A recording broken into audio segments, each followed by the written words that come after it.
Marriage tip from a friend. Sabi niya sa akin, pare, alam mo, kapag meron akong mabigat na pinagdadaanan, I just look at my wedding picture. Sabi ko, grabe, pare, ang sweet mo naman, ah. Sabi niya, oo, pare. Kasi tuwing tinitingnan ko yung wedding picture, lagi ko sinasabi sa sarili ko, kung itong misis ko, kinaya ko, wala ko bang hindi kakayanin na pagsubok sa mundo.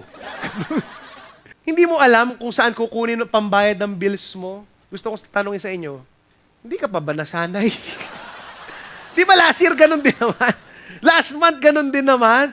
Pero nasolusyonan mo. God provided.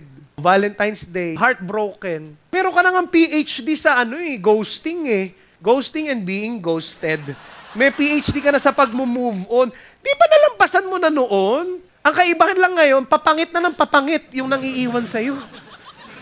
Pero kinaya mo. Kapatid, question. Are you facing a tough challenge right now? Sabi mo sa kanya, friend, kung kinaya mo noon, kakayanin mo din ngayon.